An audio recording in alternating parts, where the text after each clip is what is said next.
Hey guys, welcome to Quarter Twins, the only podcast where 2 quarters make $1. We are here today, having spoken about the movie Nope, teasing fun little things for this week.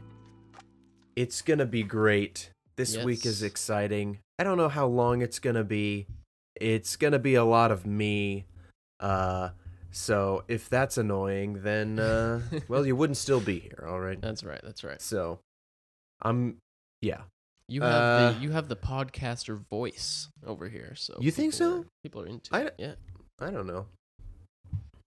I mean, I'd love to be a voice actor, but I haven't taken any steps to get myself into that world. Who has? You may notice, just a fun thing for the video people out there, the headphones I'm wearing are no longer white and decrepit. They are black and Sony. Yes. We now share the same headphones, looking profesh. I'm pretty sure we have the same pop filter also for our microphones, so that's fun. We are becoming more and more twin as time goes on. Every day Soon that we passes. will be one twin on our own. That's right. But that's not what we're here to talk about today. Oh, sure. Today we're talking about something that I have been working on for 2 years. 2 years. I think I said 4 years. You said 4 years last time. And then I thought about it and I was like, that's not true. Maybe you so just we're meant just like gonna... you've been working on it 4 years, Like, that maybe could that's be what you meant. I don't know. Yeah, but when I actually thought about it, it was definitely like 2 years. Yeah. Because I started it in my college apartment. Sure. Not even my college dorm or here. So we'll talk about that later. Yeah. What I want to talk about right now here at the top of the show is Star Wars. Yep. Star Wars is cool, guys. Star Wars is cool. All right. And I had a long rant last night trying to come up with things to say right now. And it was largely ineffective. But one thing that I wanted to bring up is that I think Star Wars in general has kind of lost something. The fan base and like people our age and a little bit younger are not into Star Wars anymore. Mm-hmm. And that's a big bummer for me. That's soul-crushing for me. At least not in the way we were as kids, Absolutely. So. I mean, like, we know Jaden specifically is still pro Star Wars. Our youngest cousin, for those who don't know. But I've asked people at college, my age or younger, they don't care about Star Wars anymore. Yeah. They haven't even seen all the movies. And so that's a big bummer for me. Because I like to talk Star Wars and talk about Star Wars and, I know things about Star Wars. Yeah. I took part, one of the, 5 things I did at college outside of hanging out with my friends, like a sanctioned school event, was a Star Wars trivia night. Oh, and let me tell you, it's the hardest I worked in college. All 4 this guy was for this trivia night. Okay, I studied. All right, I was taking quizzes. Okay, I was on Reddit. Oh, all right, goodness. I was Reddit, deep in the catacombs looking for facts. Yes. All right, and you know that what's it called? Trivia Cracked. I was on there. Trivia Crack. Mm-hmm. I was everywhere. I was learning. I was hitting everywhere the books on the trivia scene. All right. Me and my friend, we studied hard. We quizzed each other, and on the day we performed. Okay, we took second place, and I went home with $100. Now, the only question I got wrong, and let's see if Jordan can get it, and redemption for the Quarter Twins here. Yep. Potentially. What was the original production name of Star Wars Episode 6. Star Wars Episode 6 was... it was Revenge of the Jedi, right? That is correct. Yes. I said something related to Star Killer, which is Luke Skywalker's original name. Yeah. Luke Starkiller. I don't really remember what happened there, but I said that, and that was the only question I got wrong. The other team that took first place got every single question right. Wow. So it was a bummer. It was a bummer, but I took home $100, so that's cool. Oh wow. $100 for Star Wars knowledge. Look at that. When does that happen? I mean, come on. Yeah, exactly. It was awesome. The team that won, all 4 of the people on that team had Star Wars tattoos.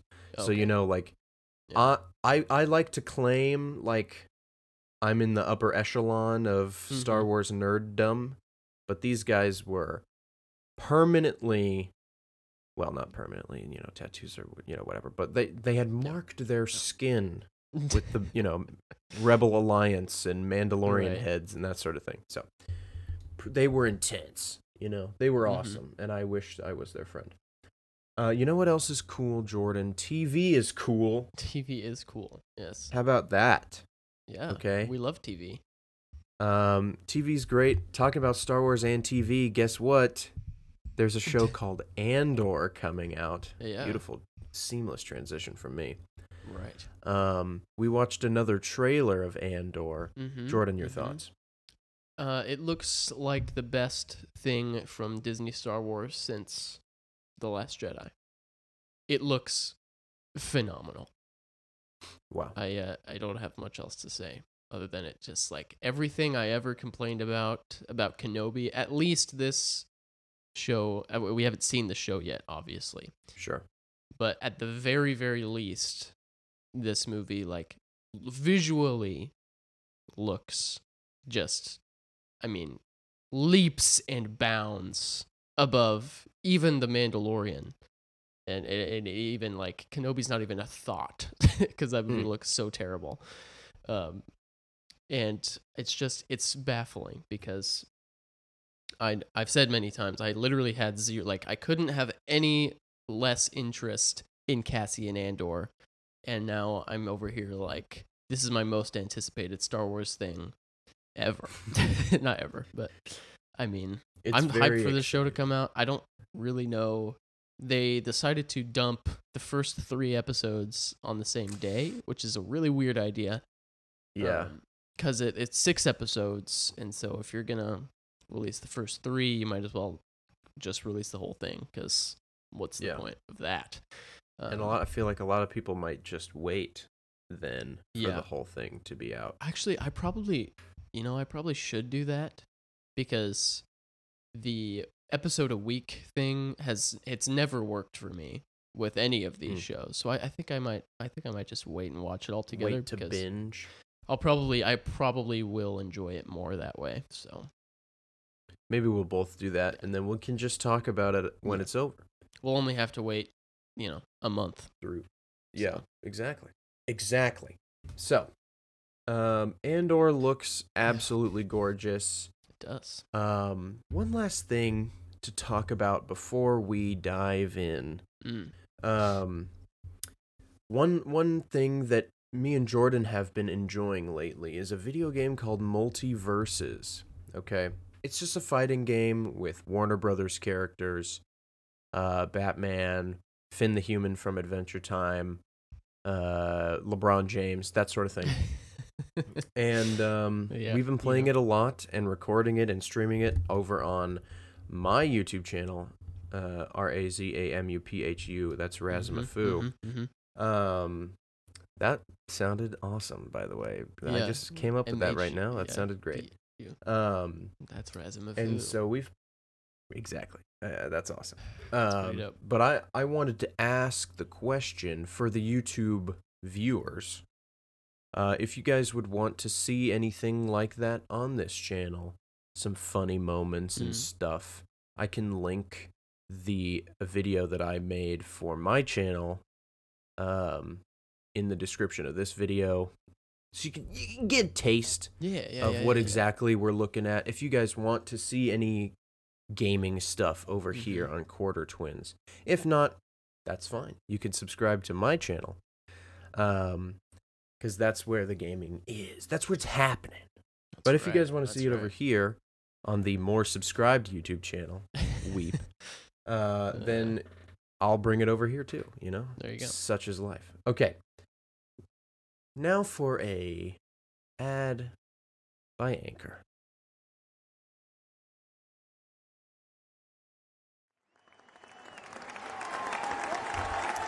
Thank you. Thank you. Please. Welcome, everybody. Welcome to San Diego Comic-Con. Ooh. Parentheses, not literally.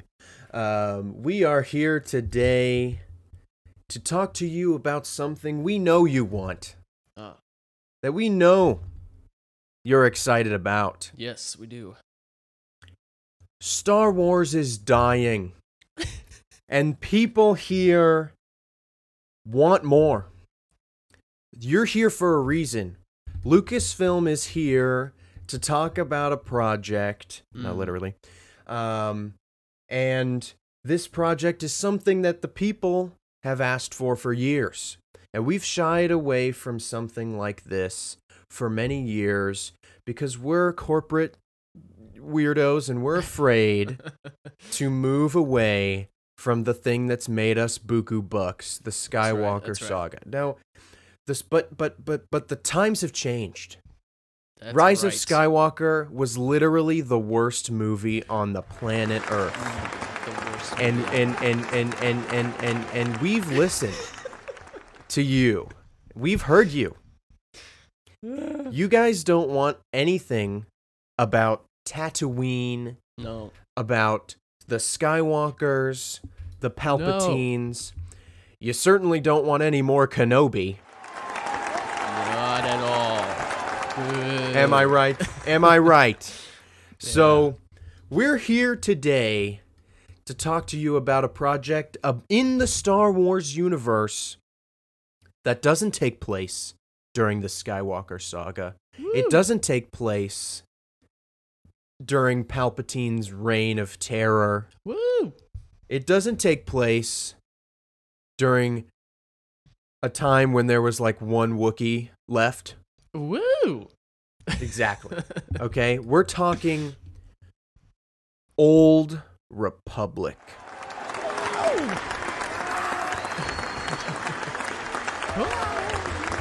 We want to bring you guys a story today from a time when Sith were just as abundant as Jedi.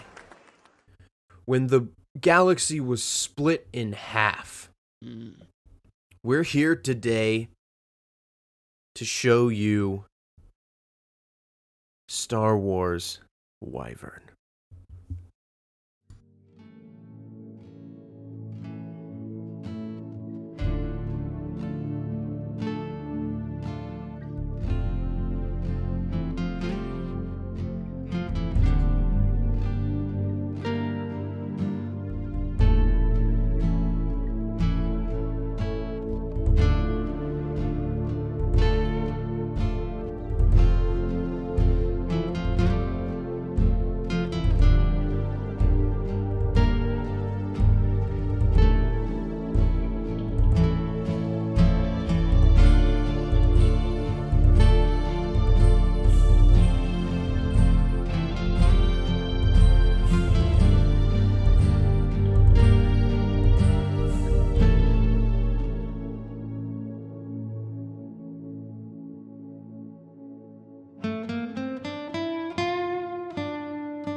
Welcome back, guys. Thanks for indulging my fun little Comic-Con bit there. Before I go any further, it was a bit. We are not in any way being sponsored by Disney or Lucasfilm. That's right. We have no ties to them whatsoever, and this project is entirely for fun and not for monetary benefit. That's right. As of right now. just so we, cover our bases on that one. Yeah, just in case the Disney overlords come after us and take everything we own. Yes. Yes. So as you saw with the title crawl, also for audio listeners, we'll have to do something for you guys. So whatever you guys just heard was awesome. And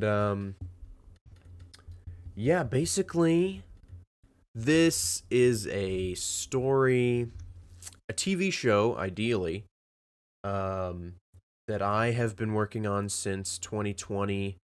I want to say I started, we're just going to get into it. Just get into it, man. Just get into it. I just want to get into it, and it's going to be a lot of me for a bit here. Mm-hmm. I'm going to have to be, because, Jordan has read the 20-plus page document that I have granted him. Of course. It's a little wordy, it's a little crazy. I wanted to say, like, this was all happening before we started this podcast. This isn't exclusive podcast content. Joshua showed me this document that he had written like months before we started the podcast. So it's true. It's been happening for a while. It's been something I've been working on since, actually, I want to say it was 2019. Because I can remember now starting to write it in my college dorm room. But that doesn't line up with all of my memory. I don't know exactly when I started. 2019, 2020. Is there like a log on your Google Doc that you can see when the first entry was? It was originally, and here's where we're just gonna go for it here. So yep, okay. One night, wherever I was sleeping, and it doesn't. I guess it doesn't really matter. I woke up in a cold sweat, and I thought to myself, I should make a Star Wars bounty hunter crew for a ship. And I was just like, I'm just gonna come up with 6 names and 6 roles for those characters. And so I had Miona, Jito, Aura, Cheishi, QS, and Zoran. They were the 6 that I came up with. And they had their roles, and we'll talk about them in a bit here. I had Miona, Jito Barrick with a last name, and Aura Carr with a last name. Now, at this point, Miona didn't have a last name. Well, why didn't she have a last name? Characters in Star Wars often don't have last names. Sometimes they don't have last names. But I thought to myself, well, maybe it has to do with her species. So I thought of some species, and I thought she would be a Nautolan, which, if you don't know what a Nautolan is, the only example I can give you that anyone might recognize by name is Kit Fisto.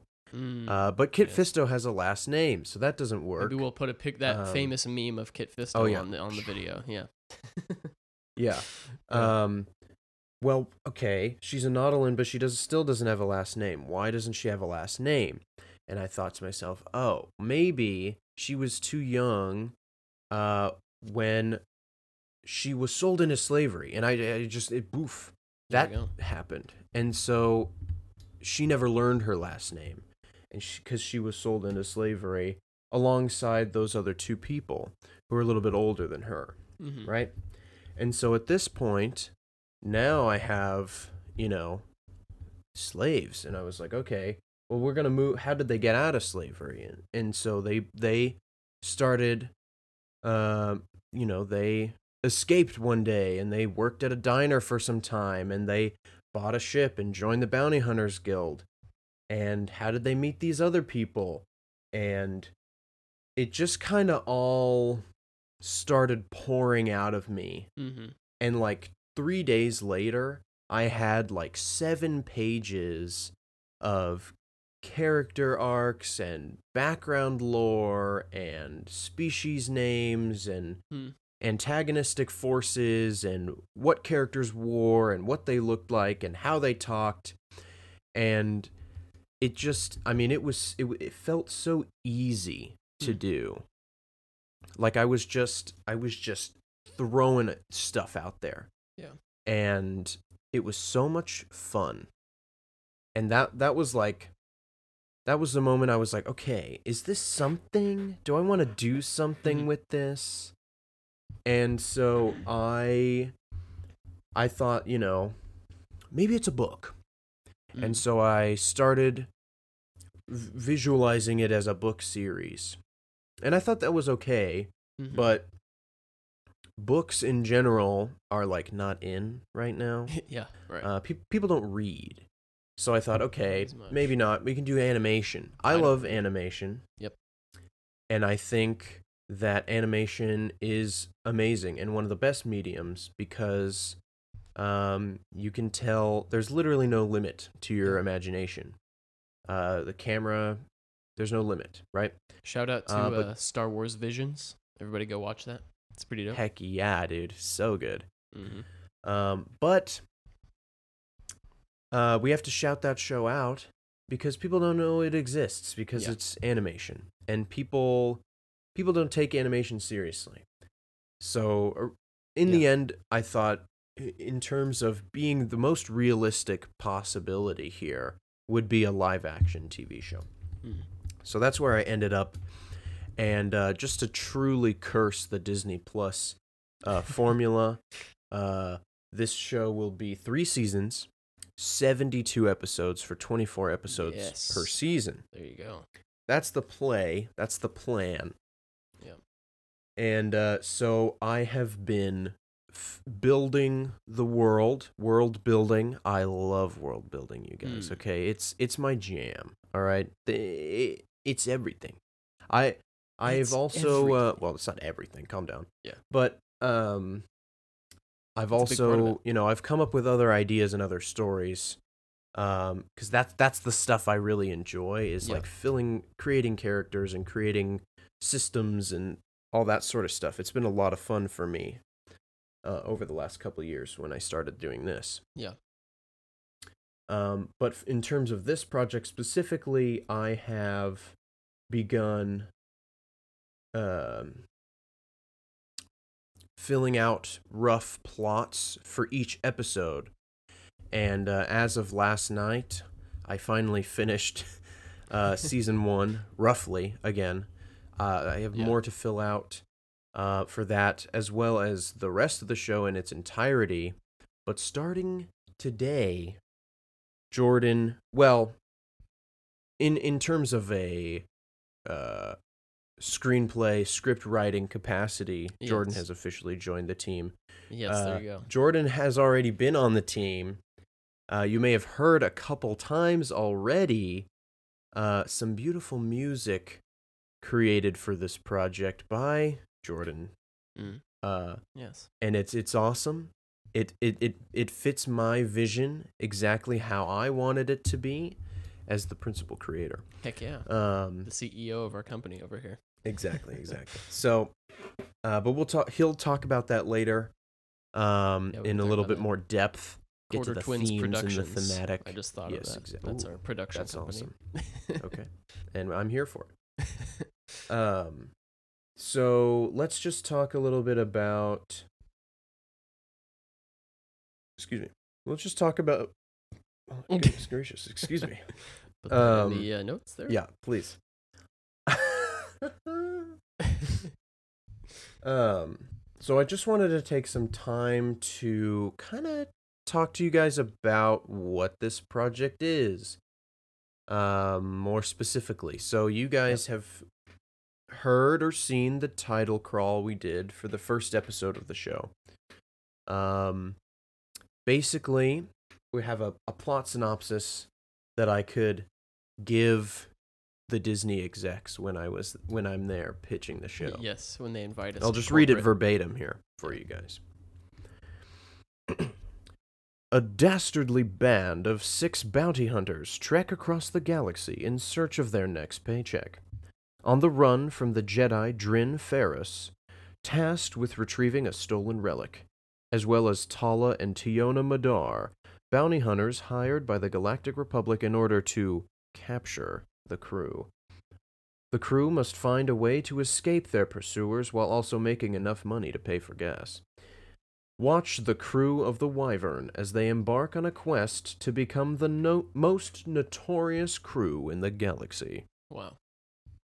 So Beautiful. that's kind of the vibe.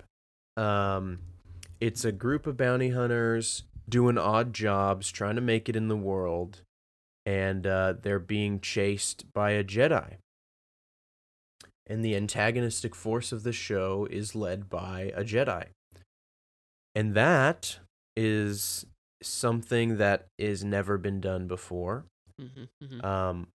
And that was one of the things that I thought would be kind of awesome to try, to create a show about a Jedi who is on the air quotes wrong side of the conflict. And I gave him other people to fight with alongside as well. But I just thought that would be a cool idea. So as far as the timeline here, we are, as I said, in the Old Republic, far, far from the Skywalker saga timeline. So far away. Specifically 3,644 years before the Battle of Yavin, which the Battle of Yavin takes place in Episode 4 near the end when the Death Star comes to destroy the Rebel base. So 3644 BBY, which is before the Battle of Yavin. That's an official Star Wars dating system there? Yes, exactly. We didn't just make that up. I'm not just making that up. That's a true that's thing. a real thing that exists. Basically the Jedi and the Galactic Republic own, like, if we're gonna say, like, Coruscant is in the center, we just kind of make it one way or the other. Typically, from a top-down view of the Star Wars galaxy, there is like a rose compass.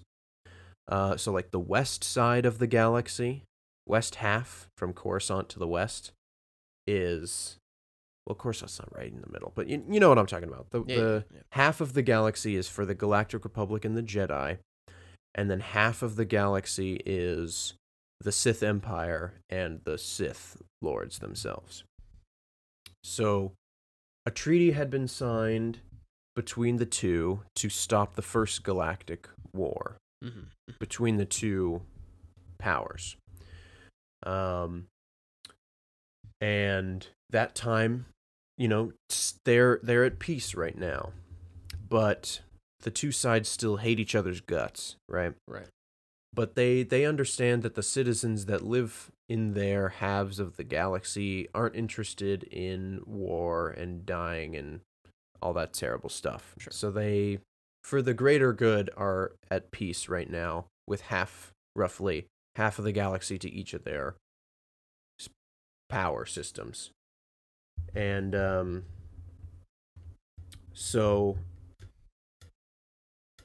systems like the Bounty Hunters Guild have risen to great power.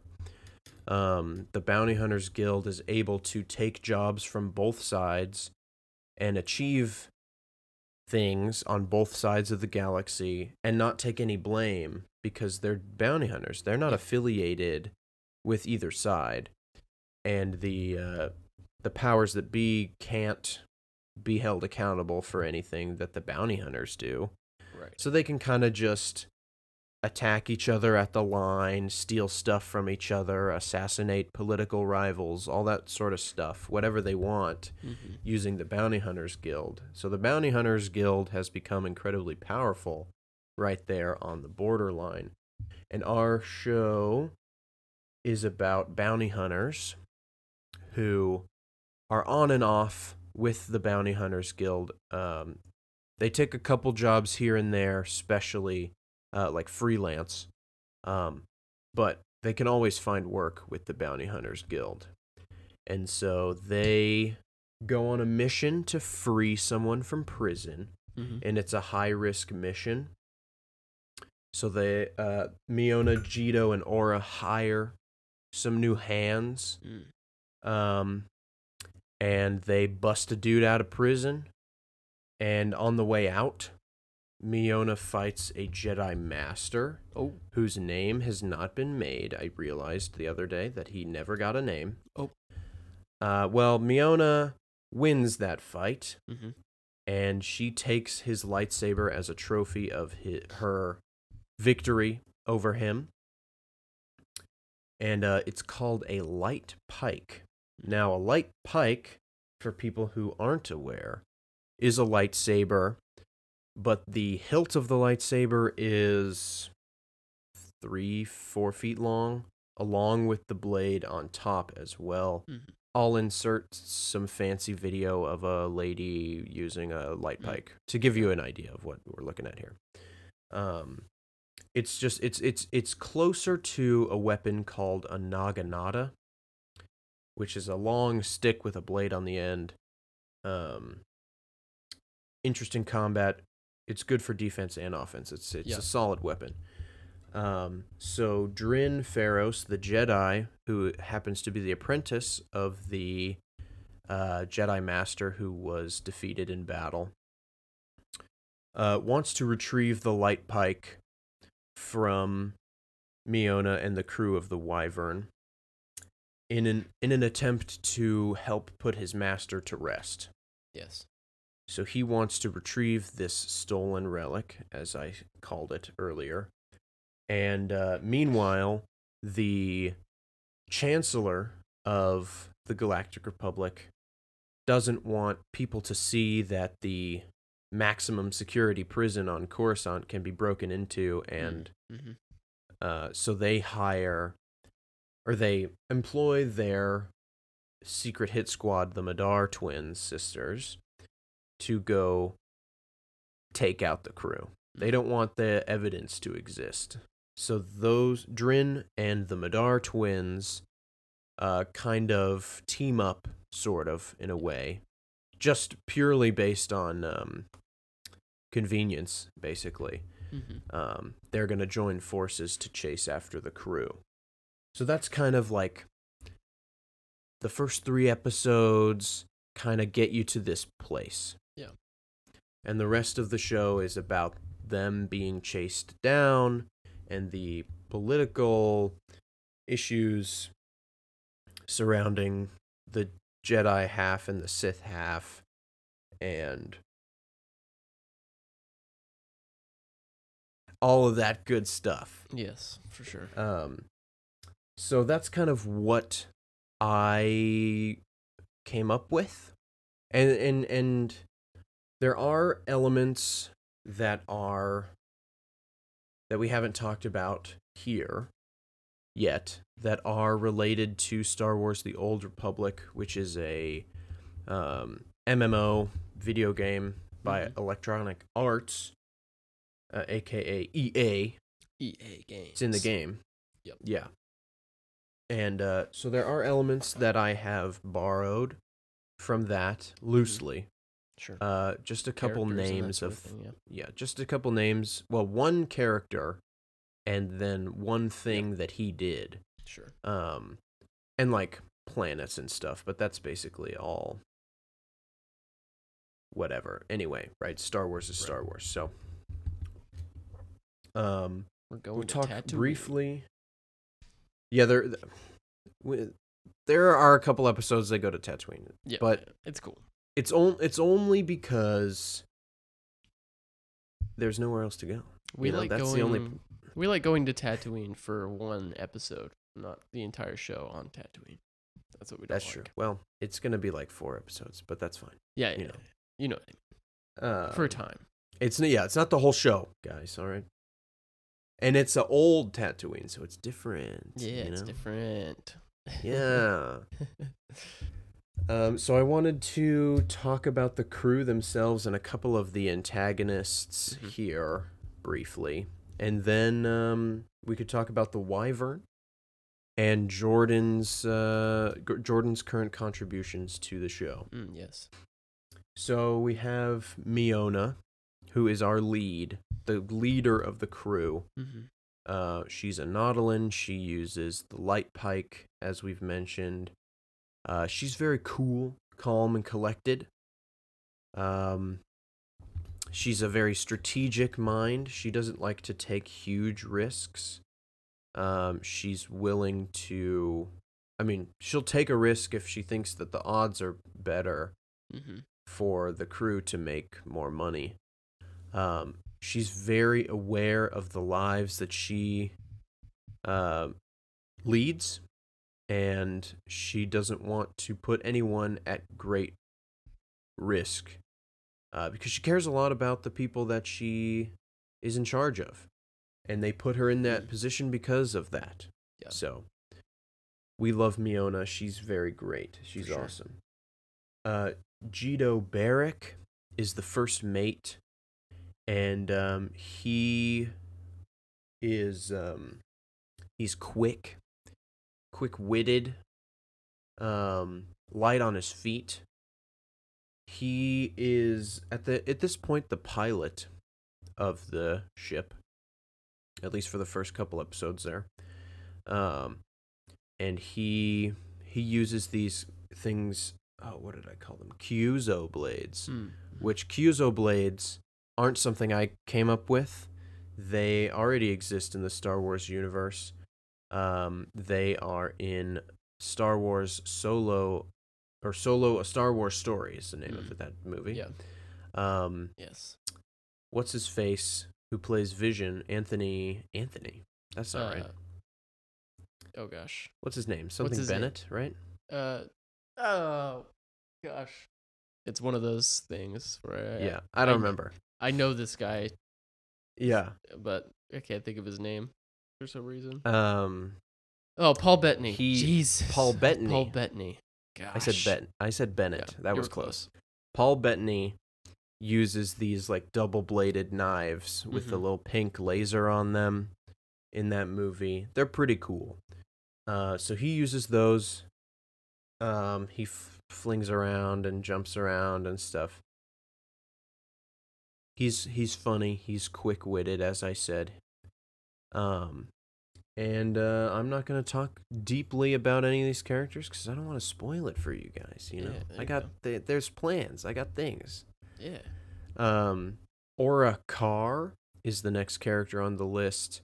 She's the muscle, and she kind of rounds out the main three that grew up together on a planet called Vaughn, another planet with spice mines controlled by the Black Sun. And the Black Sun may sound reminiscent to you. They exist, I believe, in the Clone Wars as the Black Sun. But by the time Solo, A Star Wars Story is happening, they had changed their name to the Crimson Dawn. Oh, yes. We know the Crimson Dawn. Which is a different colored sun-related thing. Yeah. But they were the Black Sun for a long time as like a crime syndicate. Aura is very strong, headstrong, likes to punch stuff. She wields brass knuckles, but instead of brass, they're Beskar. Nice. Which is the Mandalorian armor. Metal, that's steel. Which is hype, obviously. That's dope. Mm-hmm. So she may or may not be chased down by a Mandalorian at some point for having Beskar. You're not allowed to have Beskar if you're not Mandalorian. Exactly, because that is a sacred material. Yes, spiritual. Yeah. So that's a cool thing about her. She doesn't take anything from anybody. You know, she's willing to defend herself. On just about any point, whether it be legitimate or not. Yeah. And so she's kind of funny about it, which I like about her. Yeah. We have Che Shi. He is a BIM, which is, we'll show a picture. He is like he's a little furry guy. It's like furry guy. Not like an Ewok, but like closer to, I don't know, like kind of looks like a Bothan, but shorter. Kind of like a monkey plus like a goat plus like a monkey with a goat's face. Yes, yeah, that's exactly more or less. Humanoid, you know, Mm-hmm. more or less. He's an engineer. He's very smart technically. I wrote in the original description, if Miona is the mind, then, or no, if Miona is the brain, then Che-Shi is the mind. Mm. That doesn't work. It's backwards. Those are the same. No. Yeah, I'm I getting know at what you something mean. here. I know what you mean. Miona is the strategic mind, right? Yes. She's the mind, Yes. and Che-Shi is the brain. The He's yeah. It makes sense to me. He's the brains of the operation. Right. Technical genius. He's always creating something, whether it be working on the ship or working on his fabled Che-Shi Wayfarer droid, which we can talk about now. QS-11 is a pilot droid designed by Che-Shi, hence QS. He is... he's a pilot droid. There's not much to say about him. Yeah. His personality will continue to grow as the show grows because he has a learning AI inside him. Interesting. He has most of the galaxy mapped out inside his hard drives. Mm-hmm. So he can almost pilot anybody anywhere. Yeah. Which is pretty hype for him. Pretty high. He's dope. And Zoran Hex is the final member of the crew. Zoran is the weaponsmith. He makes weapons. He tends to other people's weapons. And he's the reason that the crew is together. He's the guy that they busted out of prison. Yep. And he didn't have money to pay for their job. So they said, you work for us now. Nice. And so he kind of got roped into helping out these bounty hunters and being on their crew as they move through the galaxy. Zoran had a very tragic childhood on Tatooine, and we'll get there on that Tatooine episodes. There you go. Which is exciting. For him, he sold some weapon plans to the Sith Empire, and they put him away in the Galactic Republic maximum security prison. Yep. For his war crimes. So that rounds out the crew. And we just briefly talk about the antagonistic forces here. I don't want to call them bad guys, because one of them's a Jedi. It's more nuanced than that. Yes. Yeah. Exactly. Yes. So Drin Pharos is a Cylon, which Grand Admiral Thrawn is a Cylon. So if you know who Grand Admiral Thrawn is, you know that Cylons are like very, very blue, like a ocean deep blue, with and their eyeballs are red. They don't like have pupils; they just have like red eyeballs. Scary. They're pretty cool, and he's a Jedi Shadow. Jedi Shadow, at the time, they don't exist in the Skywalker saga because they weren't necessary. Jedi Shadows were like the Black Ops of Jedi. He was trained to assess threats to the Council and deal with them accordingly. So, kind of already close to malcontent. Sure. Nefarious Jedi the gray acts. Yeah. So, and Gray Jedi were like a pretty prominent sect of the Jedi at the time. Ahsoka Tano becomes a Gray Jedi. You know, they use the white lightsaber blades. They're not affiliated directly with the Jedi, but they still kind of live that peaceful life. They're just a little bit more willing to take personal action. But Jedi Shadow is his job. He is, if there's a Sith in Galactic Republic occupied space, he could be sent to go deal with that. Yep. So he's pretty cool. He uses a double-bladed blue lightsaber, Nice. which is hype. We got to get those. We got to get as many blades out there as possible. That's right. And then we have Tala and Tiona Madar, who are from Utapau, which Utapau is in episode 3, where General Grievous is vanquished.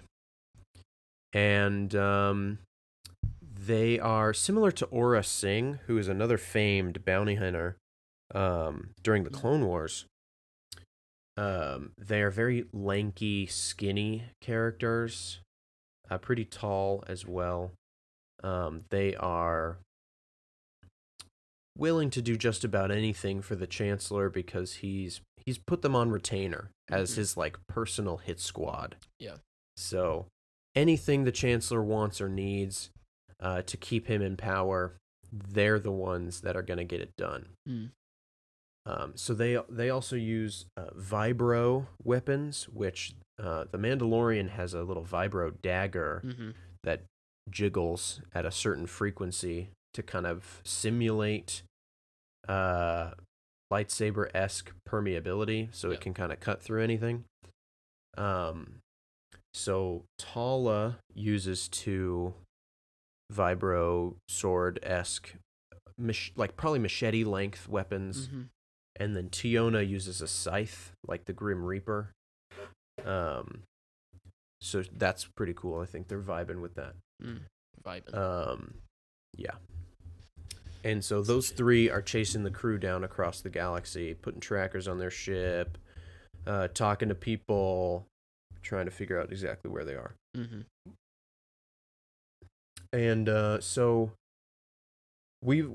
I've bored you with the details. No. And so I'd wanted to kind of what did I do? What did I want to do?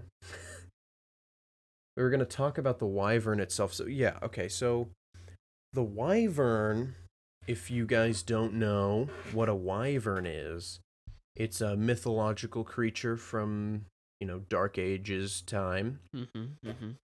It's very similar to I would say it's a cross between a dragon and a drake. Which may not help define either of these things. Yeah. A wyvern is a dragon without arms. Its arms are its wings. So instead of having legs and arms and wings, it has legs and wings. Yeah. I think a drake is just a giant lizard. It doesn't have wings, but it has arms and legs. And a dragon has all of them. So it's kind of in between. Yeah. And so the ship is named after that creature, and it'll have like 2 back leg landing gear pieces and then foldable wings as its arms, kind of deal. And it's a brilliant scarlet red. I see it clearly in my mind. Yes. It's gorgeous. So the show is named after the ship, the Wyvern, which is pretty cool. Okay, so now I've talked a lot about the specifics. But what's the point of all this? What who cares? Right? Who cares? Realistically, all of you who are here at San Diego Comic-Con, you showed up for this. Yeah. This is realistically, this is a Star Wars project, which is copyrighted by Disney, and owned by Disney. So unless somehow we were able to get this to Disney and they let us also still be a part of it, this will never happen in any realistic capacity, which is a bummer, because I think the story is cool. However, genuinely, it is a dream of mine to create a series on this platform, YouTube specifically, where we can showcase every episode of this show, because in terms of as a fan film type thing, just a fun Star Wars fan project. Yep. So, I'm going to take some time. I'm not going to take some time. I'm just going to continue to use the free time that I have to flesh this stuff out. Yeah. Work on plot lines for episodes. Come up with the specifics with Jordan. We're going to start writing screenplay-esque stuff from now on. I don't know the specific formatting for screenplays, but I'm sure we can learn. We can figure that out. How to write that stuff, which would be fun.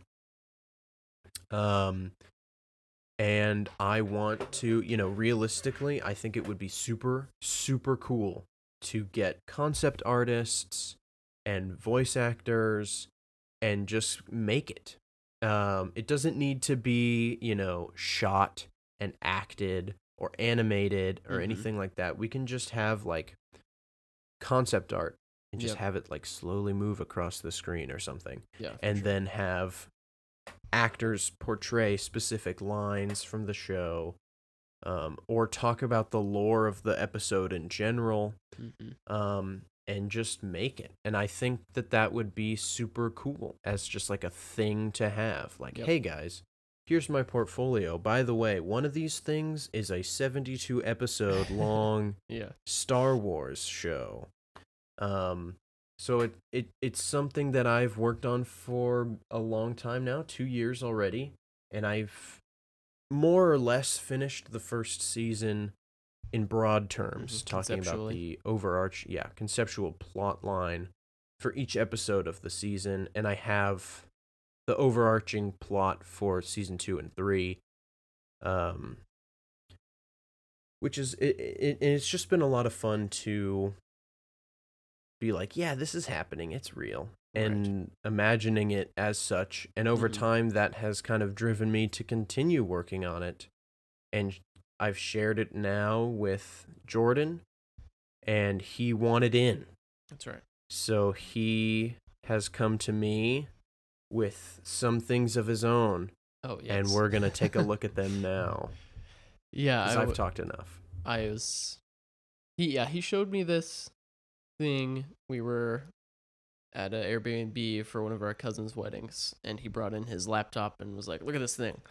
And I looked at it and I was like, "Heck yeah!" And he was like, "I'm gonna send you the Google Doc so you can like look through it and like add your input and that sort of thing." And so I was honored that you wanted me in on this thing. So anyway, I was like, well, if we're going to talk about it on the podcast, like it'd be cool to have some music. So I was like, I can write music. And I'm not a lyrics guy, I'm a melody guy. And so instrumentals come more naturally to me. So I was like, okay, here we go. I'm going to write some. I had a free day one day. I was just like, okay, I'm going to do this. And so I started writing stuff, and I just like randomly started sending recordings to Joshua and be like, what do you think of this? What do you think of this? So I had come up with like I was going for something that was like, we knew this show was kind of like, the vibe was kind of like a old, like Wild West kind of vibe. And obviously it's Star Wars, so I wanted it to have like the Wild West kind of vibe, a Star Wars kind of vibe. And with the just equipment at my disposal, I'm over here rocking my GarageBand on my MacBook Pro. And so the that level of instrumentation lends itself to things very similar to like a Stranger Things type electronic vibe. So I wanted to put all those things together. And the kind of inspiration for the theme itself was kind of like thinking about, I always really loved like all the old Star Trek shows, our dads watched, all have really good like opening themes, right? Mm-hmm. Like 30 seconds of like a fanfare type thing that stick in your head. And so that's the kind of, that's right. That was kind of the vibe that I went for. So I wrote a theme, and it was like, so the original Star Wars theme, the first two notes are, and so I was like, okay, how can I make that into our own thing? So I used the first two notes, that interval, dun, dun, and then I worked from there. Wow, I didn't even notice. Yeah, that's right. That's awesome.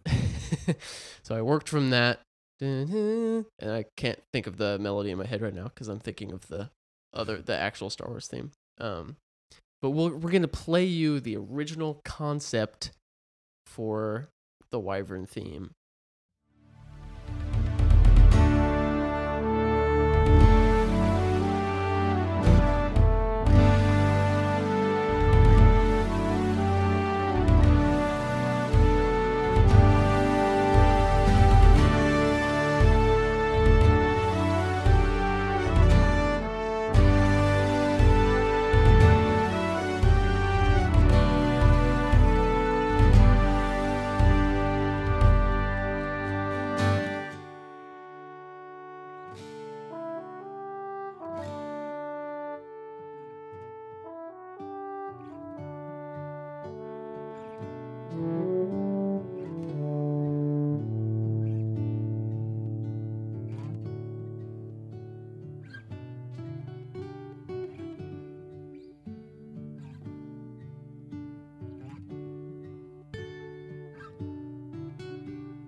And that was it.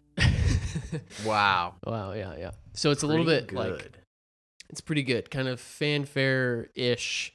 It has that kind of synthy stuff, Stranger Things vibe. It has well, okay, so at this point, I wasn't thinking it more as a Western. At that point, I was just kind of like, I didn't really know that at the time or have that in my head. So at this point, I was just like making a normal kind of Star Wars space opera theme. And so I sent that to Joshua, and he was like, I like it. It's not really the vibe that I have in my head for the show. So I was like, all right, what kind of vibe do you have for the show? And that's when he was like, well, kind of like Western thinking, like the good, the bad, and the ugly, that sort of thing. That very famous. Yeah, man. And there were a couple tracks from that album that I took inspiration from, and he sent me a song from, it was The Last of Us, right? That was The Last of Us video game. And that I took a lot of, that helped me kind of wrap my head around it. So I took the melody that I had written and I reharmonized it into a minor key, and then I added some like acoustic guitar stuff to make it sound a little bit more like that vibe, Western vibe. So yeah, I eventually came up with this version of the theme.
Yeah, so, and that's I sent that to Joshua, and he was like, it's perfect.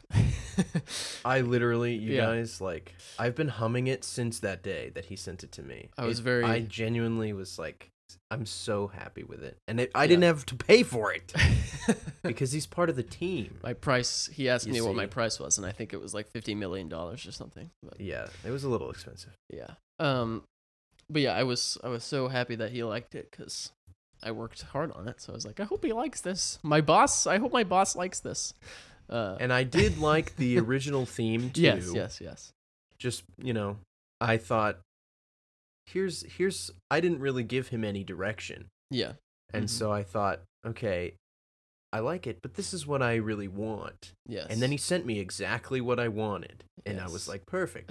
$50 million is yours. Yes. So that was a fun process. I wrote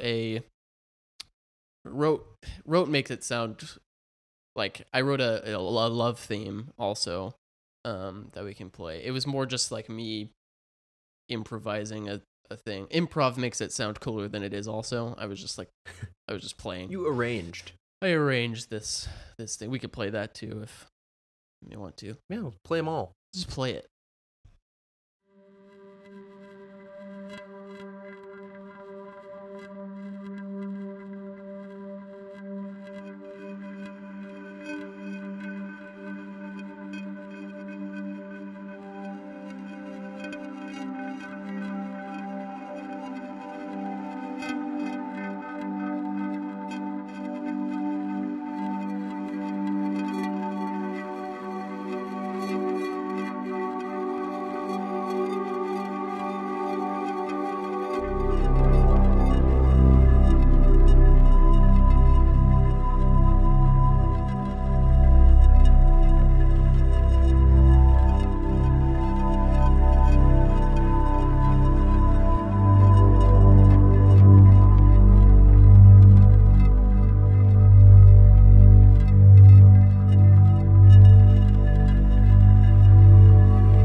So yeah, that's that's very Stranger Things, very Blade Runner 2049 inspired science fiction vibe for, any kind of romance that may or may not develop within the 72 episodes. Yeah, there may be one. Did I have anything else? You were working on something just last night. Oh yeah, I was just yeah, I'm gonna keep working on stuff, make themes. I'd like to make themes for like the villains and other things too. So yeah, I'm gonna keep working on music and things. But it's been super fun to just have a yeah, you talked about it, just like having a project to work on, like even if we don't get to pitch this to Disney and make it a live action series or whatever, like if we literally sit down and write a 72 episode TV series, like a script and a screenplay and everything, like I feel like that's an accomplishment in itself, and right, we can this will be our first try at doing that, and doing it in the Star Wars world is kind of an easy way to like step into writing a script or something, because there's so much to work from already. Right. So, and then We don't have to maybe one think as day hard. we'll write an original concept, wholly our own, and make it by ourselves. Oh yeah. my gosh, you guys, that would be Indie so much film. fun. That would be so cool. So Talk about indie films. Literally gonna break the topic, and then we'll go right back to it. We watched sounds good. Coherence yesterday. yeah. I really liked it, and Jordan is confused. No, I liked it a lot. Yeah. That's good. Okay. It's definitely like, yeah, the production value is like as indie film as you can get, basically. Yeah. The editing is really bad, but like you said, like it's so bad that it almost enhances the like paranoia of what's happening in the film. Exactly. Yes. So go watch Coherence. Go watch It's that really good. movie. It's a great Please. it's not a horror movie, and it's never No. but it's really good, like thriller, conceptual mind games. So Yeah. anyway, it's really good. You got to sit there and think, Yeah. which I like. We tried to do a commentary track. It was almost impossible because Jordan's just sitting there trying to understand. Right. It was. And I was trying to also understand. Yeah. And I had already seen it once. So anyway, that's Coherence. You Go watch also that. you've made the music that we Mhm, have, but mhm. you've also worked on something else Yeah. for this. I just, I was like, I need to make a logo for this thing. So I just found some Star Wars fonts that I could download, for free or whatever. Mm-hmm. They're probably going to come after all of my money and sue me for using their fonts eventually, but Oh, yeah, you've probably seen, you've seen some of it by now in the text crawl and whatever, but I wanted to, I was thinking about the Wyvern itself, and we could, there's the language in Star Wars, a language in Star Wars is called Arabesh, right, is what it's called. Mm-hmm. Aurebesh. Arabesh. That's like the common script that common you see script. anytime. And I was like, well, it's it's called Wyvern. The Wyvern is a ship, and so the ship might have like the Arabesh script on it of the Wyvern. So I wanted to include that in the logo or whatever. So that's what you guys saw on our Instagram if you watch that teaser. That those characters spells out Wyvern as a little teaser. Yeah, I made some graphics and stuff, which you shall see here in 1 second. Mm-hmm. Boom, there it is. Boom. Yeah, there it is. And lastly, just for fun, while we're sitting here, we came up with a dream casting for our live action TV show of our 9 leads. So do you want to talk about it and then play the little video, or play the video first? We can play the video or not first. Talk about it at all. Okay. Let's play the video first. I just want to say I didn't have the song I wrote was only so long, so I couldn't fit everybody in the video here. But it's the few, the three main characters: Miona, Jito, and Aura, and then Zeron and Drin. No, Drin and Barriss. No, Zeron's in there too. Maybe. I don't know. We'll see. A few of them are in there, and then we'll talk about the rest. Okay. Rachel Zegler as Miona. Daniel Kaluuya as Jito Barrick. Florence Pugh as Aura Carr. With Matt Smith as Drin Ferros. And Benedict Cumberbatch as Darth Barriss.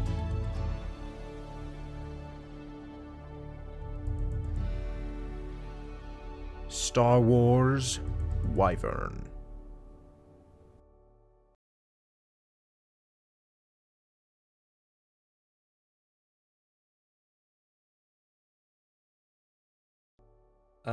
So How awesome was that, by the way? All I did was the voice for that. Jordan Yes. did all that other stuff. He found the graphics. He made the graphics. He made the type. It was awesome. So cool. Thanks, Genuinely. man. Thanks, man. I love this so much. So yeah, we have Rachel Zegler as Miona, brought to recent fame by West Side Story. Mhm. She was your pick Yes. for this character. Do you have any specific stuff you want to talk about for her? Yeah, I just think she was really, really good in West Side Story, and she's, I don't know, she kind of, based on the description you gave of the character Miona, that Rachel just came to mind, I guess. Yeah, I don't know. She just, Yeah. that was my initial thought. I was like, Rachel Zegler would be perfect for that. Sweet. I mean, yeah, we're not the CSA. We're not casting directors. So we were Right. just like, oh, who immediately came to mind? So we're Right. not bringing anybody out of obscurity into fame, Right. super Star Wars fame, like Star Mhm. Wars likes to do. But so we don't have anybody specific that or like. There's no one on this list that isn't already famous, I would say. Yes. So, because as I said, we're not casting directors. We're not having open calls. Yes, exactly. For Nobody's these auditioning for roles. our project here. Yeah. Maybe one day. Maybe one day. For Jito, we have Daniel Kaluuya. The We've only talked about him choice. a lot recently. Yes. Yeah, we both picked him. He was perfect. Yeah, I would just I love think- to see Daniel Kaluuya in a Star Wars movie or a TV show. I Exactly. think that's incredible. So, I think he fits the bill. We are Daniel Kaluuya heads lately. We're big fans. He's great. He's one So, of the best actors out there right now. Yeah, he's awesome. Mhm. Aura rounds out our main three. We chose Florence Pugh. Aura was a hard one for me because for whatever reason, everyone else is in live action, but Aura Carr has been in animation in my head for a long time. Just like what's his name from Star Wars Rebels? The big Zabrak I have thing. no idea. Never seen it. I'm not even a There- true there's Star this- Wars fan. There's this big muscular guy. I didn't finish it. I'm not a Star Wars guy either. Yeah. But that's kind of what I envisioned her as. I mean, she's a human, Sure. but I saw her as like otherworldly level of muscular, which is just, I mean, that's unrealistic for an actual live action person to achieve. And so I had in my original pick was Ronda Rousey, who is a UFC champion. Yeah. She's been in movies. But that's true. But I just remembered this SNL skit she did, and I was like, yeah, okay, I can't have her in my wholesome story. I think she just so recently Florence got Pugh- canceled too, so that's unfortunate. Oh, There unlucky. you go. Florence Pugh is she has acted in a role where she was like a UFC fighter. So I was like, oh, that works. Yep. And she was in Black Widow, and was very good in that, and Yep, Hawkeye yep. apparently. So that was the next pick, and then Jordan also picked her. So Yes. we went ahead and Perfect. went with Florence Pugh there. For Che Shi, who, as we said, is the BIM, he'd probably be CGI relatively, because it's difficult to create a 4-foot furball monkey with a goat's head. Yes. That is difficult. Although, Star Wars prides itself on its live action roles, so who knows? Yeah. They can make Who a knows? big puppet or something, I don't know. I chose D. Bradley Baker. D is a voice actor of many years, and you may recognize his voice from Star Wars The Clone Wars as the clones. Yep. He's also that guy in SpongeBob that's like, oh man, my drink! I ordered a Diet Dr. Kelp! That guy. I can't do the voice. He's Yeah. also in Avatar, and he sings the famed song Secret Tunnel. Oh, yes. So he's everywhere. He's everywhere, amazing. all the time. He can do all sorts of voices. He's super cool. So that was my pick for him. I originally believe Jordan chose Nicolas Cage. Yeah, I originally picked Nicolas Cage for that. I'm just like imagining his Nicolas Cage voice coming out of this little goat monkey person. I was like, that's perfect. That's perfect. That would have been funny, but More of a joke. this is realistic. This is real business. life. Yeah. Yeah. QS, our droid, we both chose Alan Tudyk. He has quite literally proven himself capable of playing a droid in Star Wars, as he did in Rogue One.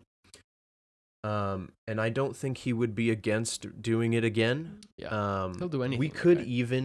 We could even switch Cheishi and QS and their actors. Yeah, that's and true. I think they would both be fine with either role. Mm-hmm. So if Alan didn't want to do the droid, he could do the monkey goat. Instead. Yeah. And then for Zoran, we chose Daniel Day Kim. Daniel Day Kim. Who I know from Lost. Mm-hmm. He is I've seen a Hawaii little bit 5-0. older. He's in there. Yeah, okay. Hawaii 5-0. I think he give him a little scruff, a little stubble, Mm-hmm. and like a cowboy hat, and I think he fits that perfectly in my head. Mm-hmm. Just like as the oldest member of the crew, he's seen the galaxy. He's seen a thing or two. So I think he would be good for that role. Always smoking a weird Star Wars pipe or something. Yeah. Not that I'm promoting smoking. If you know me at all, I would hope that you know that smoking is wrong and will kill you. And I hate that for people who do that. Yes. For Drin, we saw Matt Smith. Shout out to my childhood friend Matt Smith. Oh, shout out. Yeah, there you go. He was most recently in Morbius. Yes. Of Morbius stardom. fame.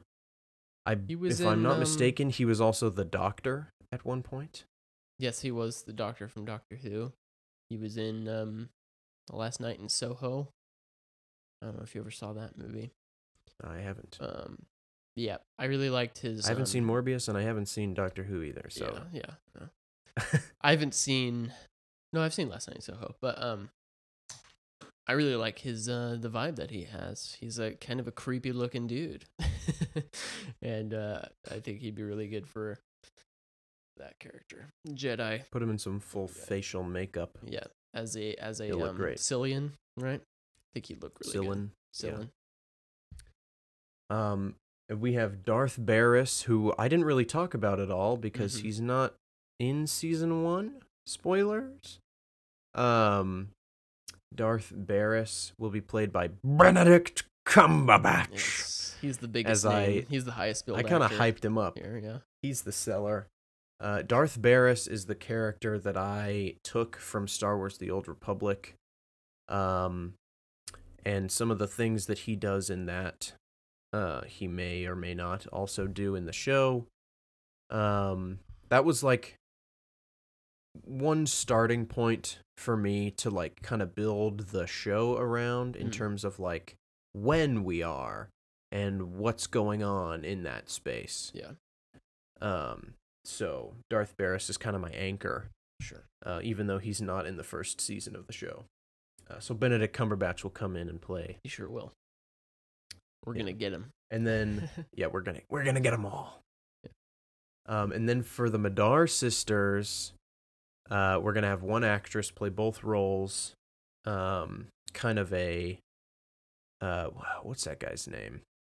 Who in Social Network he played both of the Winklevoss twins. Oh yeah, I don't remember his name. It's going to be a similar double frame kind of situation with those two, and I picked Jenna Malone, who is in the Hunger Games from District 4. She plays Joanna. She wields an axe. She is terrifying. Yeah, and I think she would fit the role perfectly. Yep. Agreed. So that's our main cast for the show. Um, I don't have much else to say, really. Yeah. If you guys have a burning desire to spoil everything for yourself, maybe comment on the YouTube video, and we can like figure out a way to get the Google Doc to you without revealing your phone number or email address on YouTube comments. Yes.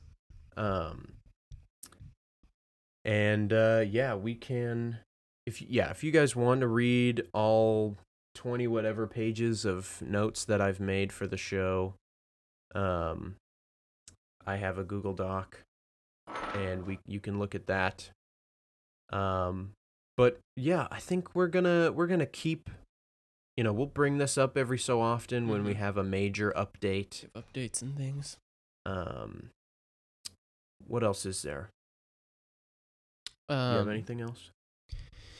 No, I think I was gonna recommend on Disney Plus right now. There's a documentary called Light and Magic, and I've only watched the first couple episodes, but it's a documentary about Industrial Light and Magic, which is a visual effects company that George Lucas started to make the first Star Wars movie. So it's kind of the story of that. Like, George Lucas just had this idea for Star Wars, and he couldn't find a visual effects company that could do what he wanted to do. So he was like, you know what? I'm just going to start my own company. I'm going to get my friends together who can do this stuff, and we're going to do it. So he started this company from scratch to make Star Wars.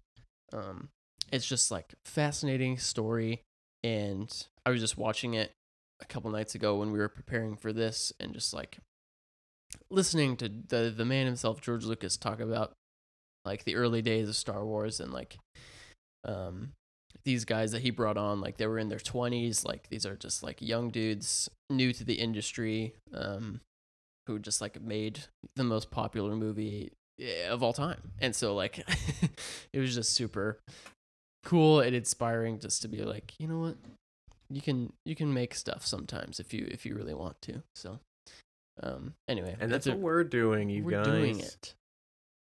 So yeah, I definitely recommend checking that out if you're interested in all of that visual effects, how they make stuff. So, and next week, what are we doing next week? I believe we are talking about our top 10 favorite TV shows. Oh yes, if I'm not mistaken, I believe that is correct. Next. Yeah. I need to come up with 10. I have 5, but I can't think of any others. Oh, yeah. I originally made it 5, and I thought we can talk about more than that. Yeah. And then I made a list of 10. There you go. I also have a recommendation before we get out of here. Oh. Every Thursday for the last month or so, I've been watching a show called For All Mankind. Welcome and last night, to this segment of the show where Joshua talks about For All Mankind. I watched the latest episode, and I was floored. Floored, okay? He says. Floored. I was in my bed, and I was floored. A tear of hype fell from my eye. I screamed in the dead of night in my house alone because my parents aren't here. And I couldn't contain myself. Yeah. The show is so good right now, you guys. Okay, season 3, episode 9. Check it out. Okay, I mean, watch everything else before then too. Sure. It sounds like there will be the first 2 seasons were both 10 episodes. Mm-hmm. So I think next week will be the end of season 3. And that is when I low-key, high-key demand that everyone listening now, still to this episode, watch For All Mankind on Apple TV. Okay. Plus. There we go. Okay. Get the free trial, make a fake email, get on it.